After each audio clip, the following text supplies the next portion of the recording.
Oi, pessoal. Eu sou o Henrique Luvison, da Sustentabilidade e Meio Ambiente, e estou muito feliz de estar aqui participando do Festinal Inova Klabin em Casa.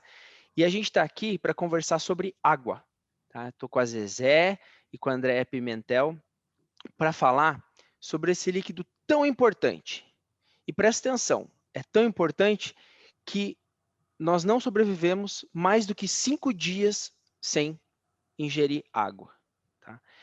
Isso é tão importante que não é só para a nossa vida, é para a sustentabilidade do planeta como um todo. Tá? E para a Klabin, a água é muito importante, porque ela é um insumo essencial, tanto para as nossas florestas, quanto para a produção das fábricas. Tá? E em dezembro de 2020, a Klabin divulgou publicamente os seus compromissos para os Objetivos do Desenvolvimento Sustentável, os chamados CODES, tá? Objetivos Klabin para o Desenvolvimento Sustentável. Nesses CODES, nós temos dois deles que chamam o assunto água. Tá? Um deles que é implantar a hidrossolidariedade nas nossas florestas, na nossa forma como a gente faz a gestão da floresta, e o outro que é reduzir 20% do nosso consumo de água. E para começar a falar e explicar um pouquinho o que é essa hidrossolidariedade, eu chamo a Zezé aqui para contar um pouquinho para a gente sobre isso. Obrigada, Henrique. Oi para todo mundo, como vão? Oportunidade ótima de conversar sobre um tema tão presente e tão importante. Eu creio que o Henrique falou duas palavras bem interessantes que acho que dá para começar por aí.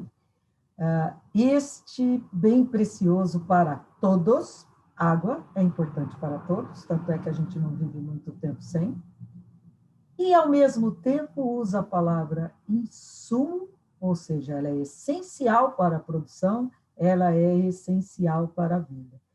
E como as coisas que são muito essenciais, às vezes passa desapercebido, é impressionante isso, né? Coisas essenciais podem passar desapercebido. Água. Água, durante muito tempo, nos dava a impressão de ser infinita, né? E hoje a gente sabe que ela não é infinita. Bom, e eu sou consultora e trabalho tentando juntar o conhecimento científico com a prática, a teoria e a prática.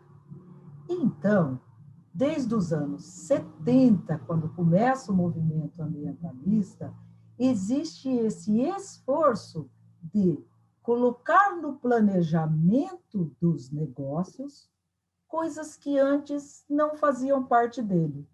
Por exemplo, nos anos 80, eu tinha uma fábrica de celulose e papel, eu não precisava cuidar dos efluentes. Isso era externo. Um dia vem a lei e fala: não, senhor, isso aí não é externo, isso é parte do seu negócio. Pode botar na sua conta, no seu negócio. Mas a água na área rural, que é mais dispersa, veio um conceito novo, acho que dos anos 90. Uma professora sueca traz o conceito hidrossolidariedade.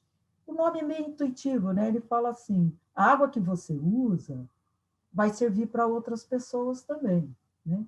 A água que você usa já veio de uma parte de cima que já usou. Ou seja, você que usa a água, presta atenção de usá-la de tal maneira que, além de servir para você, sobe para os outros em termos de quantidade e qualidade.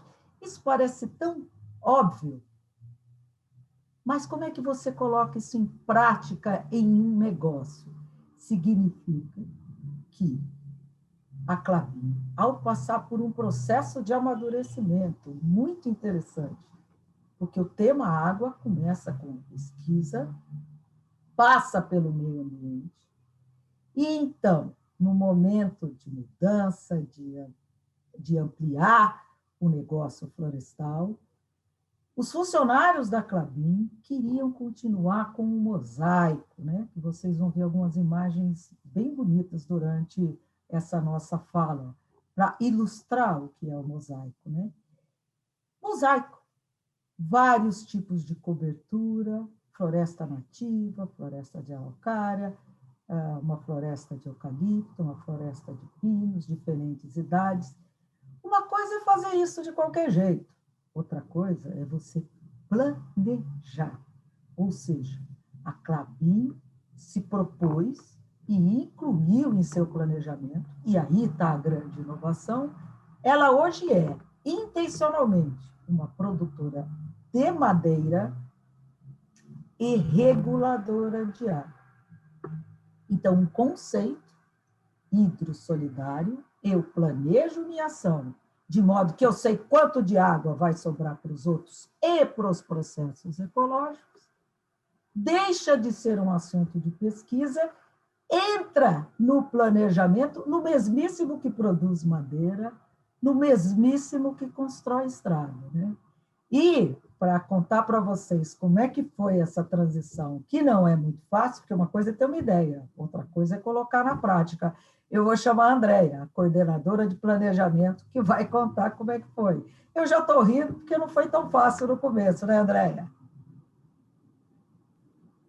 É isso aí, Zezé. Não foi muito fácil mesmo. Então, pegando um pouco do histórico aí, né? Quando a Zezé trouxe essa questão de tamanho de bloco, né, que poderia ter impacto na água, um dos grandes desafios da área de planejamento dentro da companhia, isso lá em 2012, era formar grandes blocos de manejo, de colheita e silvicultura, né, para que tivesse uma otimização de custos operacionais. Porque a história da Klabin já traz a questão de 2 gêneros, entremeados com nativa, então o tamanho do bloco ele era muito reduzido. Então tinha-se esse desafio de aumento do tamanho do bloco. Qual que é o ponto ótimo, né, entre o tamanho do aumento do bloco de colheita e o impacto na água? E aí, quando a Zezé trouxe isso, eu falei, poxa, mais uma variável, né, dentro desse quebra-cabeça já está difícil, né? A gente fala que não é um cubo mágico, é um dodecaedro mágico, né? E aí a gente começou a estudar. Bom, qual que é o critério? Que critério que a gente precisa ter? Qual que é a relação, né? Água, solo e a questão de nativa, né? De nativa, plantada, a vegetação que tem em cima daquilo ali. E aí a Zezé começou a criar esses critérios junto com a gente conectou lá com a pesquisa, que já tinha uma massa de dados grande, e isso passou a fazer parte de um fluxo de decisão, né? Para que a gente chegue, então, conecte, né? Entre uma otimização de custos e um ponto ótimo de relação água, né? Com a floresta e com o solo. Então, foi nessa forma que nós achamos de fazer com que aquilo que a gente tinha lá em teorias se tornasse prático na vida real. E começamos a olhar, dentro da Fazenda Monte Alegre, é uma condição, né? Tem muita nativa, é a Klabin, que é vizinha da Klabin mesmo, e a gente começou a olhar pelas áreas mais críticas, onde a Klabin tinha florestas que tem mais limite com terceiros, ver se tinha captação de água e esse tipo de coisa. Então, a gente criou essa massa de dados, começou a olhar a ordem das bacias, como que elas entrariam qual que seria o critério, qual bacia que a gente ia olhar, qual que seria o tamanho e a relação daquele bloco com aquela bacia. Então, dentro dessa criação de critérios, isso daí se tornou restrições dentro do fluxo, onde ajudou a gente na tomada de decisão, e sim, a gente começou a fazer o manejo hidro lá dentro do planejamento de colheita. Quando a gente evoluiu para a silvicultura, a gente percebeu algumas necessidades de melhorias no fluxo, né? Que nós não tínhamos visto lá na colheita. Então, ele está sendo evolutivo. Começou pela colheita, passa pela silvicultura agora, e a gente consegue trabalhar fazendo todas essas inter-relações aí. Andréia, você agora conta com uma tranquilidade, né? Parece que foi, né? Algumas coisas que eu queria chamar a atenção. Então, a unidade de planejamento para a Klabin era suas propriedades, né, seus imóveis, e os blocos cheios de pinos e de eucalipto. Aí, no momento em que você quer manter o mosaico e quer conservar a água, essa unidade de planejamento não é mais suficiente, ela ainda é importante. E o que a Klabin fez foi colocar a bacia hidrográfica, as bacias de cabeceiras, as famosas microbacias hidrográficas, como unidade de planejamento. Então, essa disposição do planejamento, isso que ela agora explica de uma maneira muito fácil, eu até dou risada, né? Porque parece tão simples, né? E porque a principal mudança foi aqui, né, Andréia? Foi falar, bom, eu ajo no bloco, eu tenho que pensar nos blocos de colheita, o grupo de árvores que eu vou plantar naquele ano, naquele lugar, para abastecer a fábrica. Mas ele está numa bacia hidrográfica. Pronto, apareceu um negócio. E outra coisa, se tem uma pessoa ou uma comunidade que capta água sob influência da área da Klabin, essa área é analisada individualmente, né? Então, isso traz uma complexidade de compreensão e de atuação que depois que vira a palavra mágica fluxo, ou seja, eu tenho todos os caminhos que eu tenho que seguir a tomada de decisão. E aí, Andréia, quantos % da área da Klabin passa por esse fluxo que busca a produção de madeira com água? Qual é a meta da Klabin? Zezé, toda a área de colheita passa por esse fluxo, toda a área de plantio passa por esse fluxo, tanto reposição quanto a área de expansão. Então, isso é que é muito legal, né? Não é assim, ali onde está difícil, ali onde reclamaram. Não, é 100% da área. É o negócio florestal, inclui planejamento de água de maneira igual à produção de madeira. É um avanço tão grande que na Klabin já está meio... já virou rotina, né? Que é uma coisa que eu, como professora, como consultora, não tinha tanta certeza que seria possível, né? E na Klabin foi possível, e eu brinco, está até difícil, às vezes, trabalhar em outras áreas, porque o nível... E eu queria deixar um testemunho aqui, viu, Andréia? Eu falo isso para muitas pessoas, mas vou aproveitar o Festival Inova para deixar isso claro, que a gente teve vários momentos, né? Da água. O momento em que era novidade esse assunto, o momento em que aquilo era assunto de especialista, ficava na pesquisa, no momento em que era importante para a certificação e o meio ambiente tomava conta disso, para esse momento que a gente vira e que a água permeou. E, para mim, um momento muito interessante, que eu sou devidamente atropelada pela Klabin, pela equipe de planejamento, especialmente, fazendo perguntas sobre as quais eu nunca tinha pensado, como, por exemplo, o Kaplan-R. Queria que você falasse deste programa que vocês têm para fazer o melhor desenho de estrada. Para quem não sabe, estrada de terra é o maior causador de sedimento dentro de rio em área rural. Um negócio que ocupa 3, 4% da área faz um estrago. Conta do atropelo que vocês fizeram em mim no Kaplan-R, Andréia. Vamos lá, Zezé. Então, o Kaplan-R ele é uma ferramenta de simulação hoje de melhor traçado de estradas, e ele está caminhando para uma ferramenta de otimização. Hoje, a gente fez muita pesquisa a nível mundial, tem uma ferramenta similar no Chile, que a gente tentou trazer para a Klabin, mas acabou que pela distância, enfim, nós começamos um desenvolvimento interno, né? E ele vem lá atrás, né? É uma evolução de uma matriz de decisão da onde a gente incluir e excluir estradas, buscando também uma otimização do uso do ativo. E hoje a gente percebe que tem, pelo modelo, né, de colheita que existe hoje na Klabin, a possibilidade de reduzir um tanto de estradas e maximizar o uso do ativo. Mas ele é isso, a ferramenta está numa construção, aí, numa evolução contínua e buscando aí ter essa relação de uso do ativo, de sustentabilidade e a questão de relação água-solo, porque sim, a estrada